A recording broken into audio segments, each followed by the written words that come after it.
swords and you can do this stuff yourself. We'll be talking about the Liechtenauer tradition of the sword and armor. Fiore has his own. It's slightly different, although a lot of the stuff is pretty much the same. One thing to keep in mind with the sword and armor is that it's very violent. Like at this point, we're fighting to the death. It's not like a street brawl where you be unarmored and you're just like, I'm gonna teach this motherfucker a lesson, you know, and just so you cut his hand off or something. This is like, you raped my sister, I'm gonna fucking kill you, you know, like a duel to the death. And they had a lot of time to prepare for it. It's very premeditated as opposed to a lot of unarmored fights, which is more just kind of, you know, your typical duel where you're not necessarily trying to kill the other guy. So that's one of the reasons, in my opinion, it's really hard to simulate this in like a kind of like a HEMA tournament setting. A safe, modern. Yeah, because it's so violent. Like the moves in there, it's really hard to do them. To do like the majority of the stuff in there, you can't do like in friendly sparring because it's meant to like kill or maim the person, you know. So like, but we'll demonstrate that stuff. But you know, it's kind of boring to watch people fight in armor historically. Like you either get like the very boring emo is like, oh, and then like, oh, you're dead, you know. Or the ridiculous battle of the nations, or they're just like wailing on each other, yeah, which is also not historical. Another thing to keep in mind too is that like this is like your second to last weapon. Like this fight would have started on horseback with the lances, and then occasionally they start on foot with lances, but most of the time it was on horseback with lances. Then one person or more falls off the horse or gets knocked off, and then you're like on foot with lances. You're on foot with lance, and maybe one guy has a lance, the other guy has a sword, and then eventually you might get to the point where if no one's died by that point, you're both with swords. And it's clear to see why this is not like your primary weapon of first resort, because there's not much more reach here than a dagger. You know, I mean, to get into fighting range, we're like right here. We're within one step, and that's what Ringek and Suda von Danzig talk about. Is like the entire fighting in armor happens within the space of one step.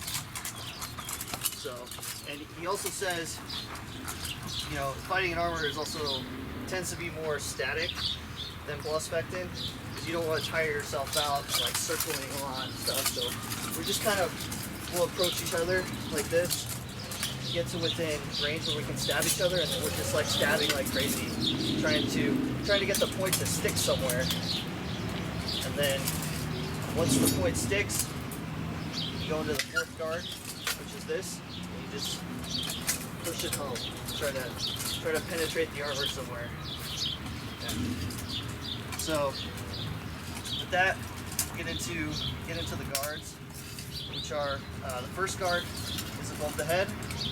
Now with this guard, my personal opinion, and it's not really described other than you hold the sword up over your head, is for like ergonomics sake, try to keep your wrist aligned with the rest of your arm, and so in doing that you kind of come more out like this. And the benefit of that also is that you're also presenting the edge when you make contact, as opposed to if you're up here like this, then you make contact with the flat. So that's my opinion with all the guards, is you kind of present the edge rather than the flat like that. And you also have a better ability to resist someone pushing on you if you're like this than like this with your wrist back. Okay, so first guard's up high. The second guard down low. It's a lot like a flute, but with your right hand on the blade. Third guard is where you turn. So he specifically says left leg heel forward. and you just have the blade kind of across your knee, sort of like a tail guard. From here, this is a purely defensive guard. Like everything here is displacing, whereas the other two are attacking. And the way I kind of envision the fights is you're mostly switching from high to low, trying to find an opening where you can stick the point in. The areas that you're going for, probably should have started with this, but so the areas of vulnerability in armor, in the manual it specifically talks about inside the gauntlet, the armpit, the groin, and behind the knee. Depending on like what kind of armor you have, it may be different. You know, like there's as many different types of armor as there are people. So like on mine, the back's pretty exposed because I don't have like this period of armor. They don't really have back plates yet. The whole, really everything on my back is pretty exposed. So that's for another reason why when you're taking up these guards, you're trying to present your front. You're not sideways. You're trying to keep your chest straight on so that you can present that armored front. So from up here, this is the first guard. The first play from this guard is if your opponent tries to stab low at you. So if you're in the low guard, you stab low, and it does maybe down towards the point. You push it aside with your forward hand behind between his hands. Now, one thing you may notice with this is that he's actually on my weaker side, and I'm on his strong. And so his natural reaction is to push up against me. And I use this sort of like a doubling, and I let him push my point up into his armpit by pushing my pommel down, and then the point goes into the armpit. So the actual counter to this is, I guess, it's kind of a race to see if you can get up high, because the counter is just to go into the high guard, and I'm assuming that is just you're faster than the other guy can move his pommel down into the armpit. So if I stab down and then go up and then set the point on. Because again, I'm going onto your strong. Like really, the only thing I'm doing by doing this is pushing, like if you're thrusting at me, is setting your point aside. But other than that, you're much stronger than me. Really, I'm just taking advantage of kind of the thing with this vertical where sideways cut will move a vertical cut offline. So that's the first play. Second play, everything else from here is pretty much from up high. Basically, there's two things that can happen if we're stabbing each other in the face, and I should also say, so the majority of the targets that you're aiming for is actually the face. There's a number of reasons that could be. The first thing I think of is that it's really scary to have a blade come at your face, and so if anything, it just kind of makes it harder for you to see what's going on and maybe not react as well to what's happening. So there's that. Or no, even if I've got something covering my face, I go, oh god. Yeah. And then also, I mean, there are a lot of helmets that have been found don't really have anything that secures the visor on. So it may also be a valid target. Like you could get a point stuck in there and then move the visor aside and stab them. Yeah. So that's another. It may just be a valid target to strike at, even with the visor on. Mostly visors were to protect you from arrows, because when you're in combat, it's really not that beneficial to have the visor on. Like you can kind of see, but personally, I'd rather be able to have peripheral vision than risk getting something in my face, because I think I'd be better able to keep from getting something stuck in my face than having to rely on the mask where I can't see as well. So anyway, so from the top, so you're stabbing towards the face, and if he's setting you aside, you know you're changing through with the point, just like in regular longsword. A couple of options. If we get into a situation where he gets the inside line, so you're stabbing at my face, and he's on the inside line. You've like set me aside, and you're on the inside line. You're coming at my face, right? Pretty much my only option here is to grab his point and try and move it aside. Here I'm on his weak, and so for momentarily I will probably have an advantage. I'll be able to move the point aside, but you've still got two hands on the sword, so yeah. So I don't have a lot of time here. So another thing is he's probably going to try and pull the sword out, so I let it go, and that creates an opening, and I come in with the point. So if he comes in, he pushes you aside on the left, you grab the point, and then set on with yours. If he is on the right side of you, pushes you aside on the right, you have two options here.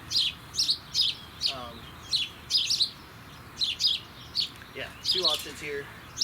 One is that you try and change through. If you can't change through, like if you push you too far aside, then you come over with the pommel and then try to throw.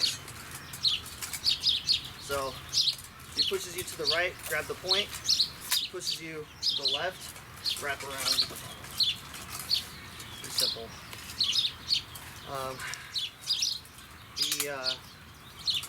Doug's favorite play will be the next one, which is I throw the sword at you, and then I grab your arm and break your arm.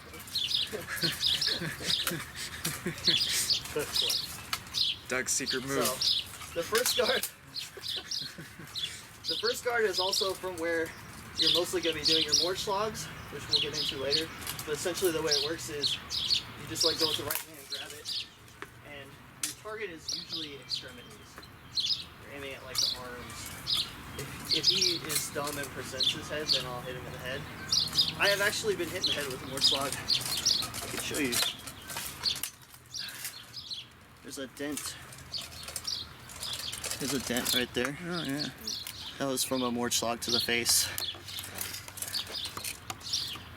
How pleasant was that? That was not fun. I actually got pretty pissed because we weren't supposed to be Morschlagging people. Like that wasn't agreed upon beforehand that we could do that. And he just hits me in the face with it. Like it knocked me over. And I got up and I was like, what the fuck, man? That was kind of cool though. Got that on me. Alright. So, yeah. Alright, so the second guard is the low guard, this kind of fluke thing. The best thing to do from here, like what's kind of the counter to the high guard, like if he sits in the high guard, and this is also my favorite thing to do, although like it's very easy, it's deceptively easy, even though it's a small target. I did it once and it really hurt the person I did it to, so I don't do it anymore. But you stab him right in the open hand. It's it seems like it's a really small target, but like it's very easy to do that. If you sit in this guard for too long, pull that sword up. Yeah. And then once you've got his hand, like fucking. Well, like even just doing that one attempt at it, like I wasn't even really focusing on like I can just sink that right into like your wrist there. Yeah. Like that is disturbingly simple. Yeah. Especially too, like at this distance that you kind of have to be at, you know. Yeah. Yeah. And I can make for a very uncomfortable day for the hand stabby. Yeah, I mean, one of the reasons I did it was because the guy, like, he was like instructing, and he was like, I'm not even really gonna cover the hand thing because it's kind of like random. I don't think that would ever really happen. So I was like, I'm gonna try it. Like what does? And it hurt him a lot. So from the low guard, you're basically just trying to stab underneath or to stab up to the face. The plays here are essentially the same. One difference is because you're coming lower, If he stabs high at you and you sweep aside, a lot of times you can get caught in the back of the gauntlet here and then control his hand like that.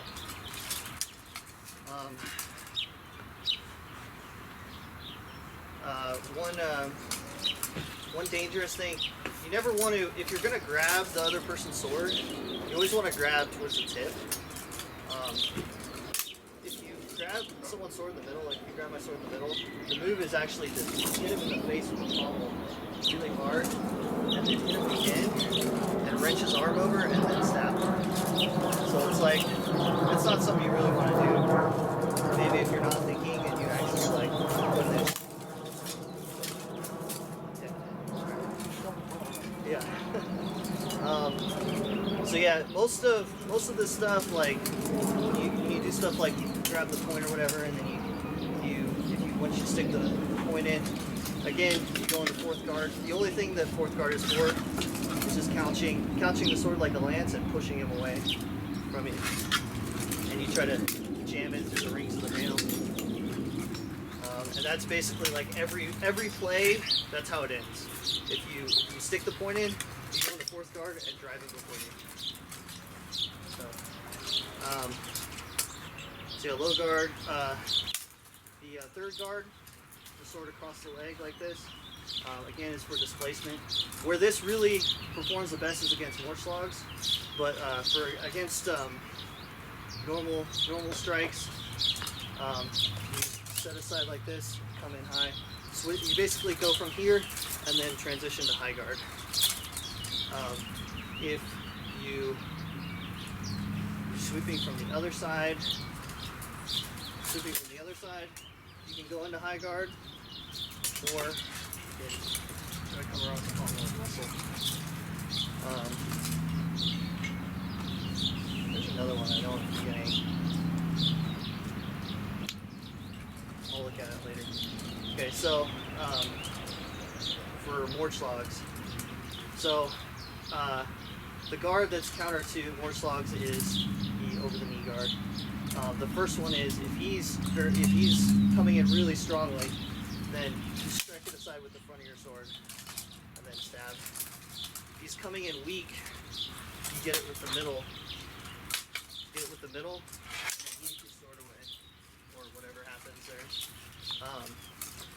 There's another one where if you come in and I get it just back, try and wrap the pommel around, and then come in just back.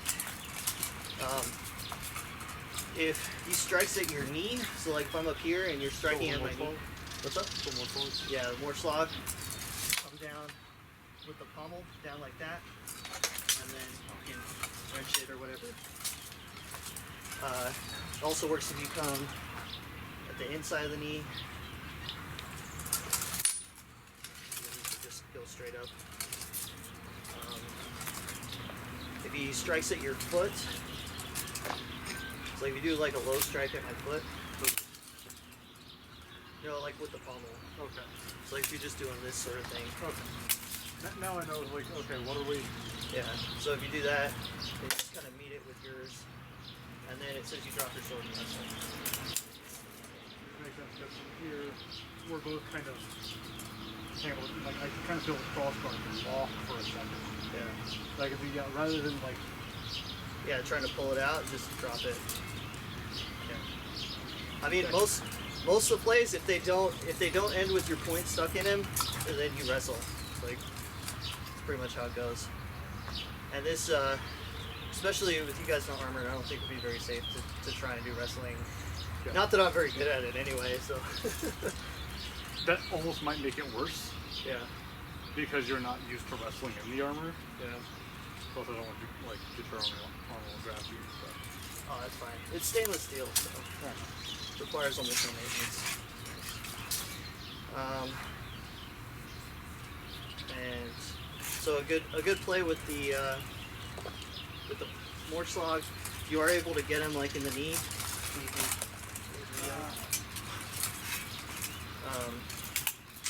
Yeah. Otherwise, like Morschlag's kind of your go-to strike if he's like maybe leaning too far forward or his legs really far out and it's a good target. then you can just kind of like sneakily strike him in the knee real quick. If you could get on the inside of the knee, that'd be even better because it's less armor. Yeah. So, I mean, that's the sword and armor. It's very simple. We don't have spears, but I can show kind of the basic plays for sword versus spear if you guys want. It's very simple. There's really only 2 plays. The first play is if the sword, you're supposed to sit either here in 3rd guard or in 2nd guard against the spear. From 3rd guard, set aside like this and then spring in. From 2nd guard, set aside like this and then spring in. The second play is that you just move it aside with your hand or grab it and then spring in.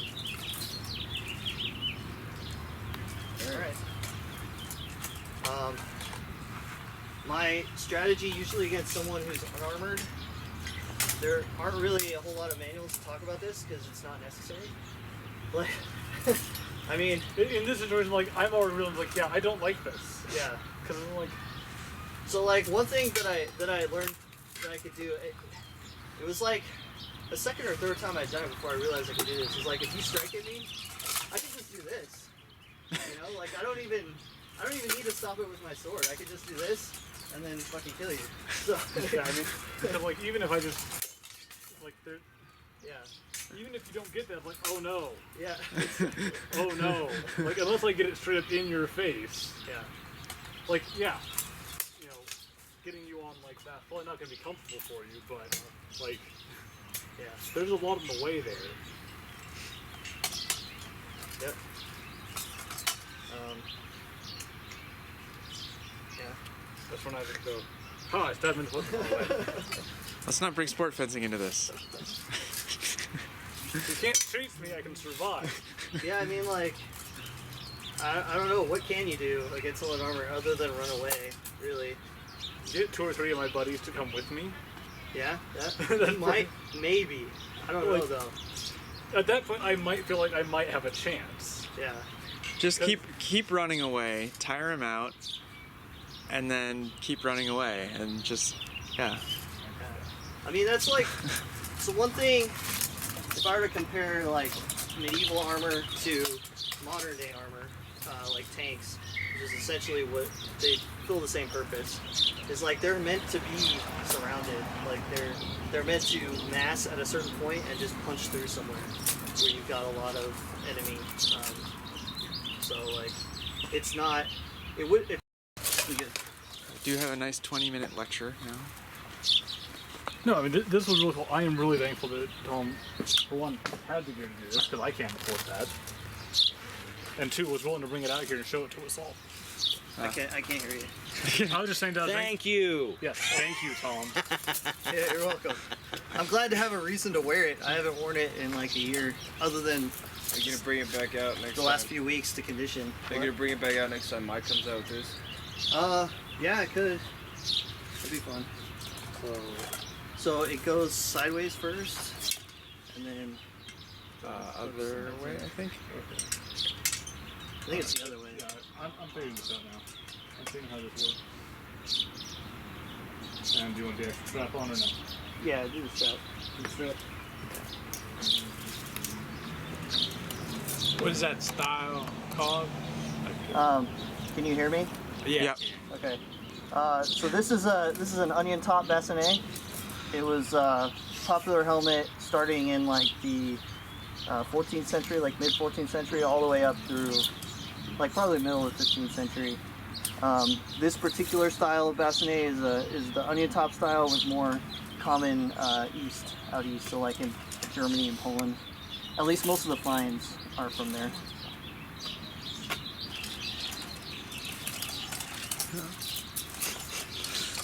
Yeah. That's how we open the video. So I mean, from here, like I can see really well out in front of me. What's problematic when fighting other people in this is that I can't see low. Like anything that happens like from here in, I can't see anything. So when you get into like a really close bind, it's hard to tell what's happening. Especially like a lot of times, because you can't fucking feel anything, like any hits. And like the only way I know I'm being hit is like sometimes I can hear it. But also, so like when a point gets somewhere, you can't tell, you know, because the swords aren't lethal and they bend. So you're just walking into this point, you know, and you can't see it either because the mask conceals that area down there. So why the hand up here in that style? Why the hand up here? Why half sorting? Here instead of. So that's so that you can get. I mean, one, you have better dexterity with the point, because this is the only thing that matters. Is the point in a fight like this? Like you could hit me with the edge all day and it won't do anything. Oh, okay. So you want to make sure you can get a real firm, like the sword will bend less, you know, flex less, Right. and also you've got more strength and more accuracy with the point like that. See, you can't see anything. Yeah.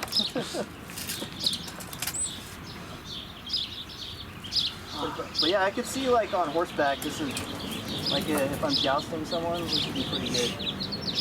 Because I don't really need to see down there. If I was in actual combat though, I probably wouldn't. Like I wear this until I close into like range. You know, like if we're sitting out like an arrow range and I don't want to get hit by arrows, I have this down, and then once I get close, like I don't know, throw it off or something. So I can see guys down here that I'm trying to hit. So maybe that's why. And one thing, like, so another reason why I think this is there's a lot of the battle accounts that I've read. You read about dudes getting killed by blows to the face. Like Henry V, when he was young during the Welsh Wars, he got an arrow into his cheek, which is probably the reason why the only surviving pictures of him are from this angle. He was probably an ugly motherfucker.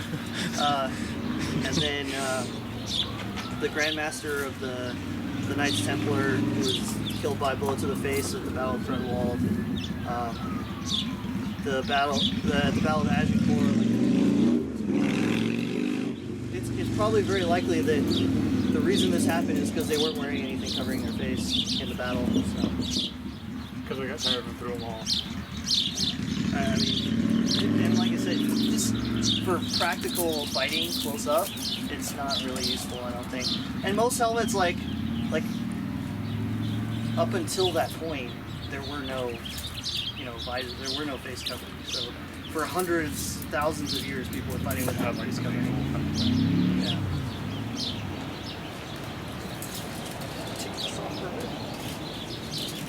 I could easily wear it all day without the mail. With the mail, I think it's like, the mail itself is like 10 pounds or 15 pounds or something. Whereas the rest, like the individual pieces are maybe like 2-3 pounds each. Except the breastplate's probably the heaviest thing besides the mail. Well, what do you guys want to do? Do you want to like try to fight me in it, or?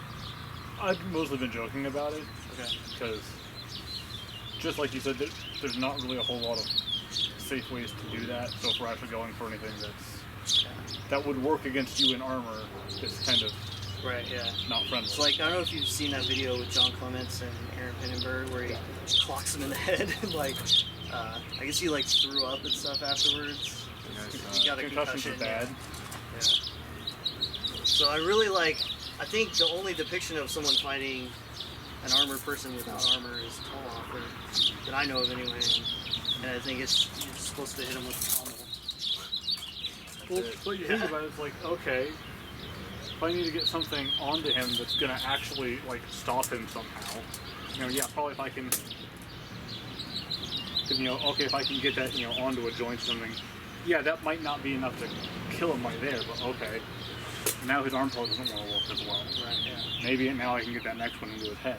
Now I can come in with one of those or something. Mm-hmm. So like it, just squaring off against you wearing, I'm like,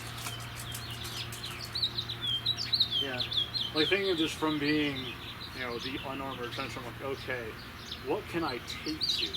Yeah. Because to try and drive a thrust into the body, I mean, Yeah. that right there, that's hacks bullshit. Armor OP, please nerf. Because, I mean, if I've got a gambus in all right now, I'm in a good place for being unarmored. But now you've set aside that, you've got some sort of weapon in your other hand. Yeah, the sword, yeah. Because, like, And even like from here too, like if I have a sword, I can pretty confidently grab the other end and then like really jam it in you. yeah. So, Which is kind of like, and you're really like, it doesn't impede your speed a whole lot. So it's not like you can take advantage of my slowness. yeah. You know. Again, my best option is, as I'm fighting, you have a buddy of mine show up behind you with a dagger Yeah. and just like punch it into your lung. And hopefully that works. And hopefully that works. Because that's not even guaranteed. Like the, I know like one particular account of the final duel, like the last sanctioned duel in France. It went from horses to ground to swords to like the fight finally ended when one guy pinned the other guy onto the ground and had to pry open his visor and stab him in the face a bunch of times. Like, this is fucking brutal. And again, he's got the armor in this situation. If I don't, I'm like, what am I gonna do here? Like, unless I'm really lucky and I can like get a line like into an eye slot and do that while keeping myself safe. Which I'm not that kind of betting man. You're literally Liechtenauer at that point. Get that skill. Because going for any other sort of target, I mean, again, he can just push his arm into it. You know, it's not like, oh, hey, I'm cutting into him and he doesn't hit. It's like, yeah, whatever. You know, Or, like, I mean, even if I do nothing, like, it's Yeah. just... like, if I'm really good and I can get that without him doing anything about it. But there's actually there's a counter in Ring X to this. If he gets the point and it's not like locked in there yet, I Yeah. switch shoulders and then it comes out. So and then also I don't have a handy breastplate on. It's a little bit more awkward for me because I've got to now suddenly like start running away and doing all sorts of crazy shit. Like, okay, yeah, you know, I can't take anything on really like the outside of the leg anyway, so that's all protected. Unless I can, like, if I can get like there or like really get in over here on that. But again, doing that safely without getting yourself. Yeah. Well, that's what I mean. Is like, so I'm like, okay. And that may be also where striking at the foot comes in. Because if I'm not wearing sabatons, that would be a pretty valid target to try and swipe at my foot. Because that's something that you might be able to safely do without me being able to counter you. Especially if you're sitting in kind of like. Yeah, if I am, against an unarmored person, I wouldn't. There's no reason to. Yeah, but if it was you were, I could totally see trying to go for that foot stab. If only just to hamper you in some way. Now that might just piss you off and just have you just start like coming like crashing in and just hammering blows down upon my head. Yeah, and like my strategy against someone out of armor too is just to like kind of just rush them, because that also gives you less time to think about it, and more to where you have to react to the things. Yeah, because I'm sitting there like I'm trying to like. I'm hoping like maybe I can sneak this in somewhere. And if you don't give me a chance for that, then yeah, I'm not taking that bet. I'm sorry, here's my wallet, go away.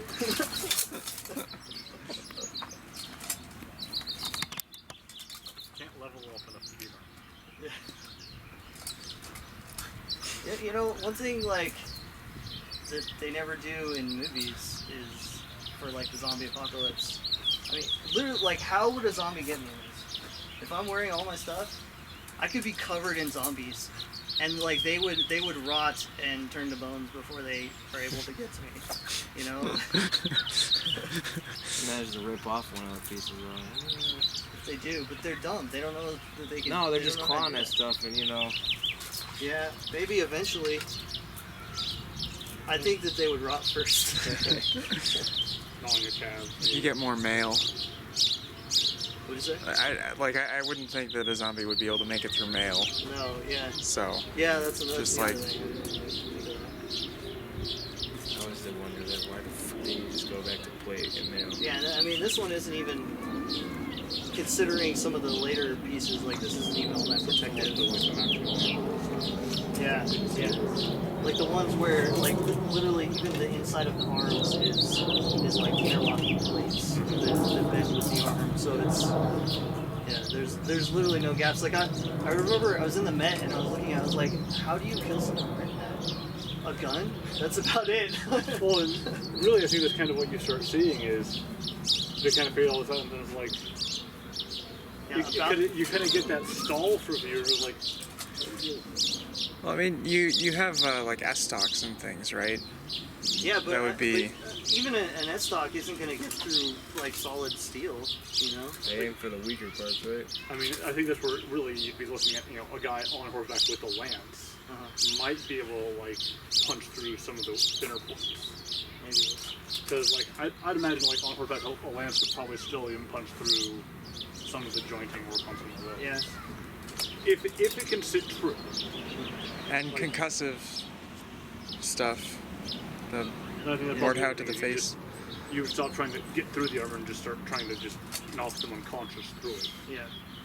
Because pull hammer don't care. Right. If he's knocked out, I don't care that he's in plate. But I might prefer that he is, because then I can take it. Yeah, and that might have also been part of the reason why, like, most of the time in, you know, like battles during the High Middle Ages, most nobles didn't die in the battle; they were captured. Probably because it's so fucking hard to kill them anyway. So it's just like, give up. It's like, well, one, I can ransom you if I don't kill you. Yes, which is the good reason for not killing And two, another this one. is a lot less work for me. Yeah. Poor You foot know. soldiers. Yep. You know, I just, you know, take my pull out, you know, stave, something big with a weighty end, knock you off your horse, and it's like, okay, everybody sit on it. Now, who here knows how to write? We have your prince.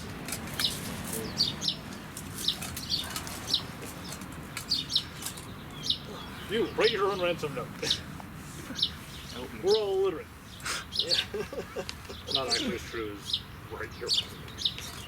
Yeah, there's actually a good amount of peasants who knew how to write. It was a useful skill, but Well, mainly because like the ones of like the middle class that probably would have been the ones to go into military service were probably from families who were, you know, servants that did things like, you know, kept the books and stuff like that, and they had to be able to write. they're the ones who were sent, you know, either were sent their sons or something out to the markets to get things on. Like, we need to get this list. Right. So we go write the list.